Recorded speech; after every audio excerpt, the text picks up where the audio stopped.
I have taken occasion to speak to you tonight because we have reached one of the climacterics of the war. In the first of these intense turning points, a year ago, France fell prostrate under the German hammer, and we had to face the storm alone. The second was when the Royal Air Force beat the Hun raiders out of the daylight air and thus warded off the Nazi invasion of our island while we were still ill-armed and ill-prepared. The third turning point was when the President and Congress of the United States passed the Lease and Loan enactment devoting nearly 2,000 million sterling of the wealth of the New World to help us defend our liberties and their own. Those were the three climacterics. The fourth is now upon us. At 4 o'clock this morning, Hitler attacked and invaded Russia. All his usual formalities of perfidy were observed with scrupulous technique. A non-aggression treaty had been solemnly signed and was in force between the two countries. No complaint had been made by Germany of its non-fulfillment. Under its cloak of false confidence, the German armies grew up in immense strength along a line which stretched from the White Sea to the Black Sea, and their air fleets and armored divisions slowly and methodically took up their station. Then, suddenly, without declaration of war, without even an ultimatum, the German bombs rained down from the sky upon the Russian cities. The German troops violated the Russian frontiers, and an hour later, the German ambassador, who till the night before was lavishing his assurances of friendship, almost of alliance, upon the Russians, called upon the Russian foreign minister to tell him that a state of war existed between Germany and Russia. Thus was repeated on a far larger scale the same kind of outrage against every form of signed compact and international faith which we have witnessed in Norway, in Denmark, in Holland, in Belgium, and which Hitler's accomplice and jackal Mussolini so faithfully imitated in the case of Greece. All this was no surprise to me. In fact, I gave clear and precise warning to Stalin of what was coming. I gave him warnings as I have given warnings to others before. I can only hope that these warnings did not fall unheeded. All we know at present is that the Russian people are defending their native soil, and that their leaders have called upon them to resist to the utmost. Hitler is a monster of wickedness, insatiable in his lust for blood and plunder. Not content with having all Europe under his heel, or else terrorized into various forms of abject submission, he must now carry his work of butchery and desolation among the vast multitudes of Russia and of Asia. The terrible military machine which we and the rest of the civilized world so foolishly, so supinely, so insensately allowed the Nazi gangsters to build up year by year from almost nothing. This machine cannot stand idle, lest it rust or fall to pieces. It must be in continual motion, grinding up human lives and trampling down the homes and the rights of hundreds of millions of men. Moreover, it must be fed, not only with flesh, but with oil. So now this bloodthirsty gutter snipe must launch his mechanized armies upon new fields of slaughter, pillage, and devastation. Poor as are the Russian peasants, workmen, and soldiers, he must steal from them their daily bread. He must devour their harvests. He must rob them of the oil which drives their plows, and thus produce a famine without example in human history. And even the carnage and ruin which is victory, should he gain it, he has not gained it yet, will bring upon the Russian people, will itself be only a stepping stone to the attempt to plunge the 400 or 500 million who live in China and the 350 million who live in India into that bottomless pit of human degradation over which the diabolic emblem of the swastika flaunts itself. It is not too much to say here this summer evening that the lives and happiness of 1,000 million additional human beings are now menaced with brutal Nazi violence. That is enough to make us hold our breath. But presently I shall show you something else that lies behind, and something that touches very nearly the life of Britain and of the United States. The Nazi regime is indistinguishable from the worst features of communism. It is devoid of all theme and principle except appetite and racial domination. It excels all forms of human wickedness in the efficiency of its cruelty and ferocious aggression. No one has been a more consistent opponent of communism than I have for the last 25 years. I will unsay no word that I've spoken about it.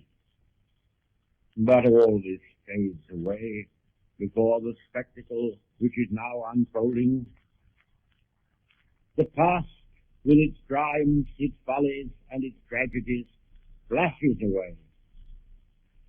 I see the Russian soldiers standing on the threshold of their native land, guarding the fields which their fathers have tilled from time immemorial. I see them guarding their homes, where mothers and wives pray. Ah, yes, for there are times when all pray for the safety of their loved ones, for the return of the breadwinner, of the champion, of their protector. I see the 10,000 villages of Russia where the means of existence was wrung so hardly from the soil, but where there are still primordial human joys, where maidens laugh and children play. I see advancing upon all this in hideous onslaught the Nazi war machine with its clanking, heel-clicking, dandified Prussian officers, the crafty, expert agents, fresh from the cowing and tying down of a dozen countries. I see also the dull, drilled, docile, brutish masses of the Hun soldiery, plodding on like a swarm of crawling locusts. I see the German bombers and fighters in the sky, still smarting from many a British whipping, delighted to find what they believe is an easier and a safer prey. And behind all this glare, behind all this storm, I see that small group of villainous men who plan, organize, and launch this cataract of horrors upon mankind. And then my mind goes back across the years to the days when the Russian armies were our allies against the same deadly foe, when they fought with so much valor and constancy and helped to gain a victory, from all share in which, alas, they were, through no fault of ours, utterly cut out. I've lived through all this, and you will pardon me if I express my feelings and the stir of old memories. But now I have to declare the decision of His Majesty's government, and I feel sure it is a decision in which the great dominions will in due course concur.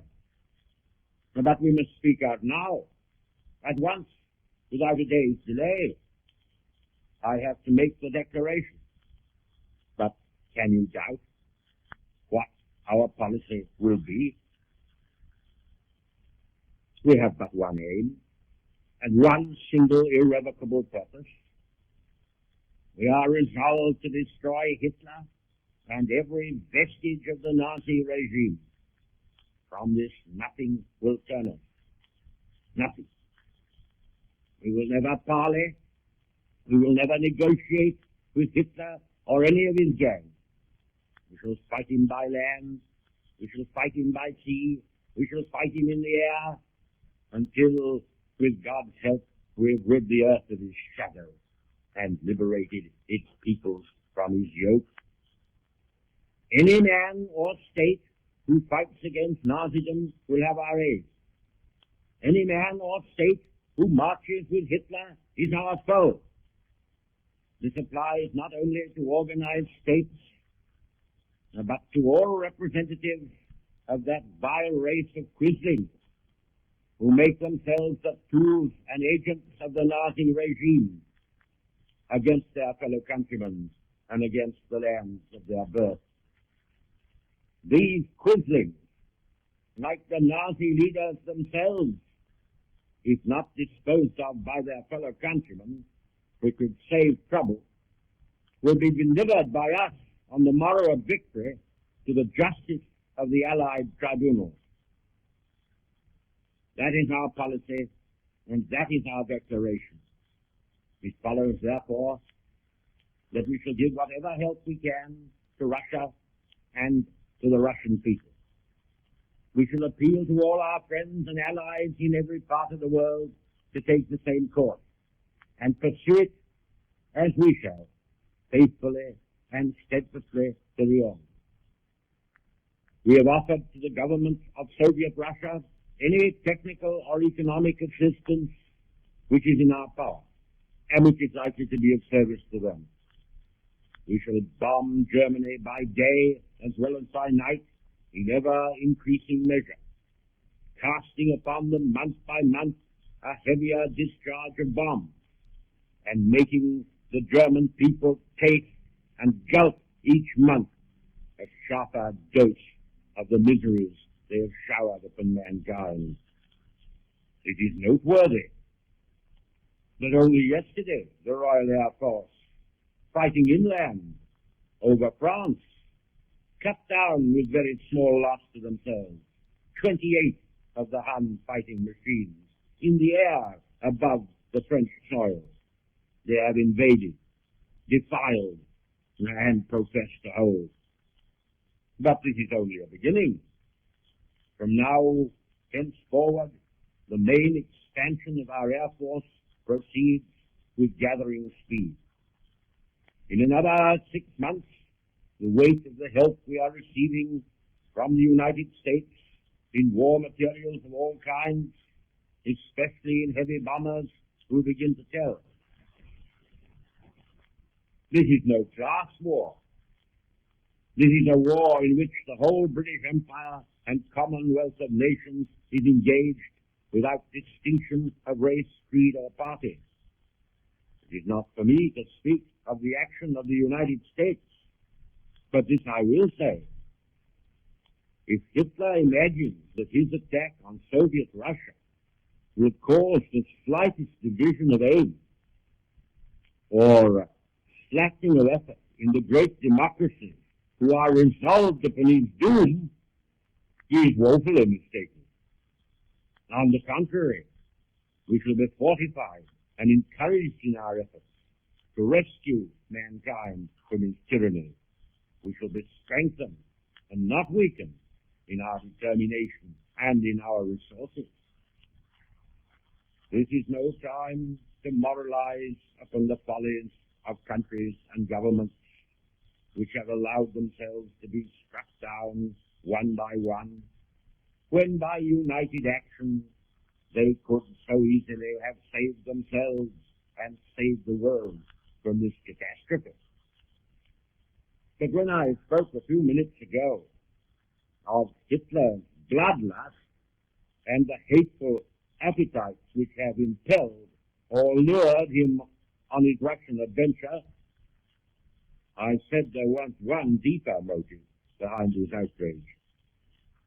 He wishes to destroy the Russian power because he hopes that if he succeeds in this, he will be able to bring back the main strength of his army and air force from the east and hurl it upon this island, which he knows he must conquer or suffer the penalty of his crimes.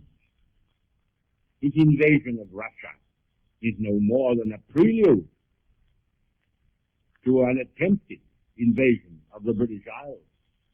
He hopes, no doubt, that all this may be accomplished before the winter comes, and that he can overwhelm Great Britain before the fleets and air power of the United States will intervene.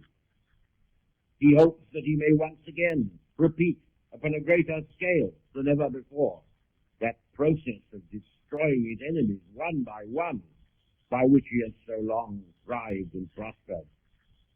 And that then the scene will be clear for the final act, without which all his conquests would be in vain, namely the subjugation of the Western Hemisphere to his will and to his system. Russian danger is therefore our danger, and the danger of the United States, just as the cause of any Russian fighting for his hearth and home is the cause of free men and free peoples in every quarter of the globe. Let us learn the lessons already taught by such cruel experience. Let us redouble our exertions and strike with united strength while life and power remain.